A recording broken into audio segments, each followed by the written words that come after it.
오늘도 이 추위에도 불구하고 이른 새벽에 주님 품에 나온 여러분 모두를 주님의 이름으로 축복하고 환영합니다. 또 온라인으로 영상으로 함께하는 모든 이들도 주님의 이름으로 축복하고 환영합니다.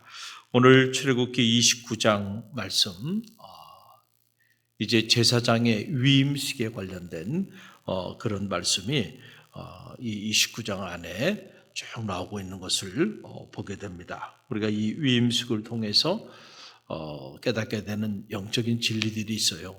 위임하다라고 하는 말, 위임, 손에 채우다라고 하는 그런 문자적인 의미를 가지고 있는데, 우리가 손으로 하는 모든 일들이 육신의 욕망을 따라서 우리가 살아가죠. 그런데 이제 이 거룩한 위임식을 통해서 제사장으로 하여금 육신의 욕망을 가지고 움켜잡고 있던 것들을 다 내려놓고 그리고 하나님이 허락하여 주신 하나님의 거룩한 사명을 붙잡는 그런 일련의 예식이 위임식이에요. 자, 그런데 이 위임식의 내용을 보면서 깨닫게 되는 영적인 진리가 있어요. 하나는 씻음과 이봄이라는 거예요. 씻음과 이봄, 거룩한 시작이죠. 4절에서 9절에 보게 되면 그 내용이 나와요. 우리 함께 읽어봅니다. 너는 아론과 그의 아들들을 회막문으로 데려다가 물로 씻기고 의복을 가져다가 아론에게 속옷과 에봇 받침 겉옷과 에봇을 입히고 흉패를 달고 에봇에 정교하게 짠 띠를 띠게 하고 그의 머리에 관을 씌우고 그 위에 거룩한 패를 더하고 관유를 가져다가 그의 머리에 부어 바르고 그의 아들들을 데려다가 그들에게 속옷을 입히고 아론과 그의 아들들에게 띠를 띄우며 관을 씌워 그들에게 제사장의 직분을 맡겨 영원한 규례가 되게 하라. 너는 이같이 아론과 그의 아들들에게 위임하여 거룩하게 할지니라. 아멘. 자, 위임식을 행하는 데 보니까 아론과 그의 아들들을 제사장으로 세우는 과정을 보니까 먼저 회막문 안으로 그들을 데리고 와서 물로 어떻게 하라는 거예요? 씻기라는 거예요. 왜 물로 씻기라 그랬을까라고 하는 거죠. 정결케 하는 그런 작업이죠. 그러고 난 다음에 옷을 입히라는 거예요. 그 옷은 우리가 이미 묵상했듯이 하나님이 허락해 주신 규례에 따라 만들어진 그런 제사장의 옷이에요. 그 옷을 입히게 했다. 그러고 난 다음에 제사장으로서 사명을 감당하게 됐다라고 하는 그런 얘기입니다. 자, 우리는 날마다 예수 그리스도의 보혈의 피로 씻음을 받죠. 할렐루야. 우리 스스로는 마치 우리가 가만히 있으면은 시간이 지나면 때가 끼듯이 우리의 영혼도 마찬가지예요. 자연인으로서 우리는 오염될 수밖에 없습니다. 그렇죠? 우리의 생각도 오염되고 우리의 마음도 오염되고 우리 영혼도 오염이 될 수밖에 없어요. 그래서 날마다 우리를 깨끗게 정결케 만들어야 하는데 우리 힘으로는 할 수가 없어요. 오직 주님의 십자가의 보혈만이 우리의 죄를 맑게 씻길 수 있다는 사실을 여러분 꼭 기억하시길 바랍니다. 보혈의 능력이죠. 그래서 그 주님의 십자가의 보혈로 우리의 영혼을 씻고 그리고 그리스도로 옷 입어야 한다. 예수 그리스도를 구주로 영접한 이들은 그리스도로 옷 입으라 이렇게 말씀해 주셨잖아요. 그래서 우리가 늘 왕같은 제사장으로 거룩한 나라로 이 시대 앞에 부름을 받았어요. 그래서 우리를 성도라고 하는 이름으로 이렇게 사람들은 부릅니다. 여러분은 거룩한 사람이야. 성도가 된 거야. 사실은 최고의 직분은 성도입니다. 집사도 아니고 권사도 아니고 장로도 아니에요. 아무리 집사고 권사고 장로면 뭐예요? 성도가 되지 않으면 아무것도 아닌 거예요. 성도가 가장 중요한 거예요. 할렐루야. 거룩한 사람, 구별된 사람이라는 거예요. 할렐루야. 이 구별된 사람에게는 언제나 씻음과 입음이 있어야 돼. 그리스도의 십자가의 보혈로 날마다 자기의 영혼을 씻고 그리고 그리스도로 옷 입어야 돼. 그 사람을 우리는 성도라고 말하는 거고 그 사람을 우리는 왕같은 제사장이요 거룩한 나라라고 말하는 거예요. 교회도 마찬가지죠.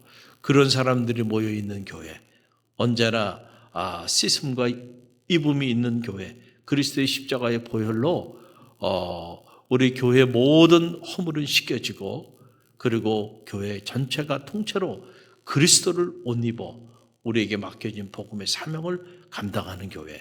할렐루야. 그런 교회가 여러분 하나님 앞에 쓰임받는 교회가 되는 거예요. 교회 건물이 화려하거나 또는 사람들이 많이 모이고 짙게 모이고 이거는 본질은 아닙니다. 본질은 여기 있어요. 할렐루야. 오늘 우리 갈릴리 교회가 본질을 놓치지 않는 그런 교회가 되어야 합니다. 또 하나 보면 피의 복음이에요. 온전한 속죄와 헌신에 관한 말씀인데 이 19절에서 21절에 보면 나오죠. 19절에서 21절 말씀 저와 여러분이 함께 읽어봅니다. 너는 다른 수장을 택하고 아론과 그의 아들들은 그 수장의 머리 위에 안수할지며 너는 그 수장을 잡고 그곳에 피를 가져다가 아론의 오른쪽 귓뿌리와 그의 아들들의 오른쪽 귓뿌리에 바르고 그 오른손 엄지와 오른발 엄지에 바르고 그 피를 제단 위에 뿌리고 제단 위의 피와 관유를 가져다가 아론과 그의 옷과 그의 아들들과 그의 아들들의 옷에 뿌리라. 그와 그의 옷과 그의 아들들과 그의 아들들의 옷이 거룩하리라. 아멘. 자, 우리가 언뜻 이렇게 묵상하면 이게 대체 무슨 말인가 조금 이해하기가 어려운 그런 내용들로 이렇게 자리하고 있는데 이 위임식은 일종의 하나님 앞에 드려지는 제사의식인 거예요. 자, 그러니까 우리가 위임식도 그렇고 결혼식도 그렇고 우리가 그냥 예식이다 이렇게 생각하는데 사실은 그 예식은 뭐냐면 예배입니다. 오늘날로 말하면 결혼 예배, 혼배죠. 또 우리가 이런 임직 감사 예배예요. 담임 목사님 취임 감사 예배, 이취임식 이런 어떤 세속적인 세레모니를 생각하는데 그게 아니죠. 예배죠. 오늘 구약에 보게 된다면 하나님께 드려지는 제사, 이게 위임식의 핵심인데, 자, 3마리의 짐승을 잡게 했다. 송아지 1마리, 수장 2마리를 잡는 제사 예식인데, 자, 특별히 오늘 말씀 보게 되니까 2번째 순양을 잡을 때 이제 독특한 영적인 의식을 행하게 합니다. 자, 그 수장의 피를 아론과 그 아들들의 이 귓뿌리에 바르게 하고, 그리고 또 오른쪽 엄지손가락, 또 오른쪽 엄지발가락에 그 피를 바르게 했다. 왜 그렇게 했을까? 우리가 영적인 해석이 가능해요. 자, 이제 제사장으로 하나님 앞에 쓰임받기 위해서는 가장 먼저 해야 되는 게 뭐냐면은 그 귀는 성결돼야 돼. 할렐루야. 그래서 이제는 하나님의 말씀만 들어야 돼. 여러분, 이게 중요해요. 우리가 다 귀를 가지고 있죠. 흔히들 말하기를 저 사람은 귀가 너무 엷어, 이런 말들 하잖아요. 그럼 어떤 사람들이냐면은 누가 조금만 이렇게 얘기하면 금방 또 글로 휘둘려요. 또 누가 와서 또 이렇게 얘기하면 그런가 보다. 또 글로 넘어가요. 그런 분들이 의외로 많아요. 그러니까 여론, 그렇죠? 주변의 여론에 따라 너무 좌지우지돼요. 물론 여론이 권력이죠. 이런 민주사회 한복판에서 그러다 보니까 정치하는 사람이나 또 경제활동을 하는 사람이나 모든 사람들이 다 여론에 관심이 있어요. 그렇죠? 그래서 여론이 어디에 있는가 거기에 따라서 그냥 오늘 흙이었던 것도 내일 백이 되고 내일 백이었던 것도 오늘 다시 또 흙으로 뒤집고 그래도 괜찮아. 왜냐하면 여론이니까. 여론. 그거를 좋은 말로 포장해서 국민의 뜻이다. 이렇게 얘기를 하는 거예요. 근데 이쪽 사람도 국민의 뜻, 저쪽 사람도 국민의 뜻, 백을 말하는 사람도 국민의 뜻, 흑을 말하는 사람도 국민의 뜻. 도대체 어디가 국민인지 알 수가 없어요. 당신 나라의 국민은 누구요? 이렇게 물어보고 싶어요. 그렇죠? 그만큼 백성들을 우롱하는 거죠. 한마디로 말하면 너무 어리석은 그런 행동들을 하는데 그거를 보고 또 따라가면 안 된다는 거예요. 그걸 보면 따라가면 안 돼. 이렇게 보면 어떻게 이렇게 백성을 오매하게 만들어 가는가 이런 걸 보면 참 우리가 기도를 많이 해야 되는 그런 상황이죠. 권력을 잡는 사람들은 그렇게 우민 정책을 쓰는 거예요. 그래서 눈도 가리고 귀도 가리고 다 가려서 자기 뜻대로 모든 걸 다 하고자 하는 거예요. 독재의 시작이죠. 무서운 일들이에요. 우리가 기도를 많이 해야 하는 그런 일인데, 자, 지금 이 제사장은 여론이 이렇게 된다고 해서 글로 끌려갈 사람서는 안 되는 거예요. 자, 오직 이 사람은 하나님의 소리에만 귀를 기울여야 돼. 사람의 소리가 아니고. 사람들이 다 이렇게 얘기해도 하나님이 저렇게 얘기하면 어디로 가야 돼요?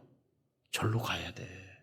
그렇잖아요. 우리 기독교는 인본주의가 아니에요.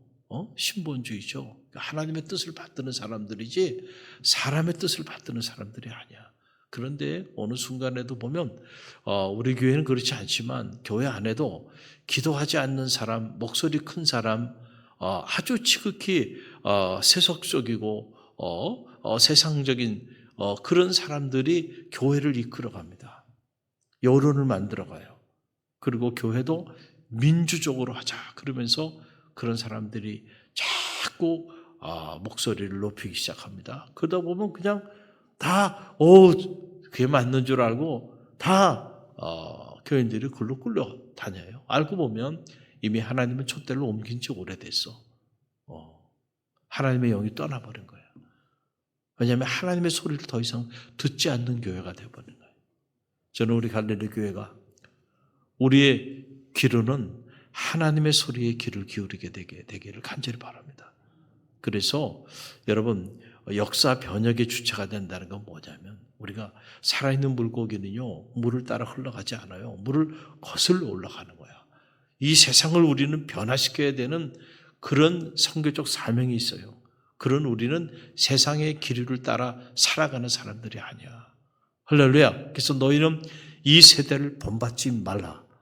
하나님의 선하시고 기뻐하시고 온전하신 뜻이 무엇인지를 분별하도록 하라 그랬잖아요. 할렐루야.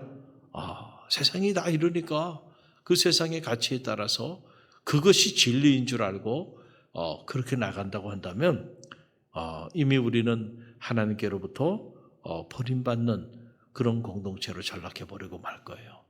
세상의 모든 사람들이 그렇게 나간다 할지라도 하나님이 그렇게 말씀하여 주시지 아니한다고 한다면 우리는 하나님의 소리를 따라야 합니다.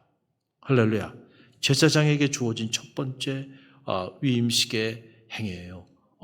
그래서 그의 귀를 성별케 했다. 또 그의 손을 성별케 했는데 자 이제는 그 손으로 하나님의 일에만 힘쓰겠다는 거예요. 할렐루야. 이런 영적인 의미가 있어. 그래서 손이 중요해요. 구약에 보게 되면 하나님의 하시는 역사도 하나님의 손으로 표현해줘. 두려워하지 말라. 내가 너와 함께함이라. 놀라지 말라. 나는 내 하나님이 됨이라. 내가 참으로 너를 도우리라. 나의 의로운 오른손으로 너를 붙들리라. 오른손은 구원의 손이에요. 회복의 손이에요. 치유의 손이에요. 창조의 손이에요. 자, 그래서 이 제사장도 손이 중요해. 그 사람의 손을 성결케 했다는 거예요. 그리고 발이 중요하죠. 그 발을 성결케 했다. 주님이 원하시는 길로만 나아가겠다는 거예요. 할렐루야. 그래서 우리가 하루를 살면서 많은 곳들을 다니며 살아가는데 여러분 가야 할 곳이 있고 가지 말아야 할 곳이 있어요. 밟아야 할 땅이 있고 밟지 말아야 할 땅이 있어요. 구별된 성도들은 주님이 가라 하시는 곳에는 우리가 가야 돼. 할렐루야. 그러나 주님이 가지 말라고 하는 곳은 가지 말아야 돼. 그래서 제사장을 성별케 구별했다. 그래서 그의 듣는 귀와 그리고 그의 일하는 손과 그리고 걷는 발을 성별케 했다. 오늘 왕 같은 제사장으로 부름받은 우리의 귀는 무슨 소리를 듣고 살아가고 있는지, 그리고 오늘 우리의 이 손으로는 우리가 무슨 일을, 하나님의 일을 하고 있는지 그렇지 않은지, 우리의 발은 오늘 하나님이 원하시는 곳을 향하고 있는지를 들여다보는 지혜가 있게 되길 바랍니다. 또 하나 마지막으로 함께 먹었다는 거예요. 이게 뭐냐면 이렇게 제사를 드리고 그리고 난 다음에 그 위임식 제물을 성막문에서 함께 먹었다. 그래서 하나님과 온 백성들과 함께 화목하게 하고 교제하게 하고 친교하게 하였다라고 하는 그런 사실이에요. 여러분, 거룩의 궁극적인 목적은요, 화목에 있습니다. 하나님과 백성 사이의 관계가 회복되어지는 것, 또 제사장과 백성들의 사이, 제사장과 하나님과의 관계가 회복되어지는 것, 여러분, 이런 것들이 결국 이런 복잡한 많은 그 거룩의 규칙들의 궁극적인 목적이 있다는 사실을 우리는 알아야 돼요. 그래서 예배의 완성은 예배 자체에 있는 것이 아니고 이 예배를 통하여 하나님과 우리 사이가 화목해 되고, 그리고 이 예배를 통하여 성도와 성도 사이가 화목해 되고, 이 예배를 통하여 하나님이 만들어 놓은 이 모든 대자연과 우리가 화목해 되는 그 관계의 회복이 예배의 궁극적인 목적이고 예배의 완성이에요. 예배는 열심히 잘 드려. 그런데 보면 하나님과의 관계가 건강하지 않아. 그러다 보니까 예배는 열심히 드리는데 성도들과의 관계도 건강하지 않아. 예배를 열심히 드리는데 주의종하고 관계도 안 좋아. 그러면은 여러분, 이 사람은 예배를 드리는 거예요, 안 드리는 거예요? 그건 예배를 드리는 게 아니야. 우리가 정말로 신령과 진리로 하나님 앞에 예배를 드린다고 한다면 하나님과 관계가 회복될 겁니다. 여러분, 하나님과의 관계가 회복되고 나면은요, 그때부터는요, 여러분, 그 결과로 주어지는 거야. 사람들과의 관계도 회복되게 돼 있어요. 하나님의 영이 우리 안에 충만한데 그 하나님의 영은 사랑의 영이에요. 그 하나님의 영은 긍휼의 영이에요. 그 하나님의 영은 화목의 영이에요. 그런데 그 영이 충만한데 어떻게 분열할 수 있습니까? 그 영이 충만한데 어떻게 반목할 수 있어요? 그 영이 충만한데 어떻게 시기하고 질투하며 살아갈 수 있습니까? 그것은 악령의 역사입니다. 여러분, 오늘도 하나님의 영으로 충만케 되게 되기를 간절히 바랍니다. 그래서 우리가 예배를 온전히 잘 드리면요, 그러면 사람들이요 모이게 되는 거예요. 모이게 되는 거야. 근데 예배가 온전히 드려지지 않으면 흩어지게 되는 거야. 그래서 예배의 완성은요, 화목에 있고 하나됨에 있어요. 그리고 무엇보다 하나님 안에서의 자유로운 교제와 사귐, 기쁨, 하나님 우리에게 주시는 하늘의 행복을 맛보는 것, 이것이 오늘 예배의 궁극적인 목적이 된다는 거예요. 그래서 이 제사장을 세우는 위임식을 통해서 마지막 결론에는 그러한 축제를 하게 했다. 그래서 우리 교회 안에도 이런 영적인 전통을 따라서 초대교회도 그렇게 했고 또 우리 교회도 그걸 잘 지키고 있는데, 우리가 이렇게 이 하나님 앞에 주일날 예배를 드리고 그리고는 서로 함께 떡을 떼며 친교하고 교제하는 거죠. 밥을 같이 먹는 거. 여러분 생각하기에 그냥 한 끼 때운다 이렇게 생각하는 이들도 있을 수 있지만은 그게 아니에요. 영적인 예식입니다. 애찬이 하는 거예요. 그렇죠? 하나님 안에서 우리가 함께 떡을 떼고 나누면서 교제하고 사귀고 서로 화목해 되어지는, 그래서 정말 진정한 의미의 패밀리, 식구, 밥을 같이 먹는 사람, 그렇죠? 그래서 아름다운 공동체를 이루어가고, 예배의 완성은 그래서 우리가 주방에 내려가 보면 그 분위기를 보면 알 수가 있는 거예요. 계속 막 하고 사람들끼리 얘기도 하지 않고, 그리고 서로 그냥 시기하고 질투하고 막 그런 공기가 흐른다고 한다면, 여러분, 이 하나님의 영이 떠나고 있는 거예요. 우리 갈릴리 교회는 보면 식사할 때 보면 서로 그냥 웃고 화목하게 대화하고 그런 모습을 보면 흐뭇해요. 예배가 완성되어져 가는 거예요. 할렐루야. 오늘 주신 말씀을 붙잡습니다. 저와 여러분이 이 시대 앞에 왕같은 제사장, 거룩한 나라로 부르심을 받았습니다. 우리가 늘 그리스도의 십자가의 보혈로 우리의 죄와 허물, 우리의 영혼을 씻고 그리스도로 옷 입읍시다. 무엇보다 우리의 귀와 또 우리의 손과 발이 성결케 되어지는 은혜가 있게 되기를 바라고, 또 여러분의 삶을 통해서 화목해 되는 그런 축복이 있게 되기를 주님의 이름으로 간절히 축원드립니다. 우리 함께 기도하며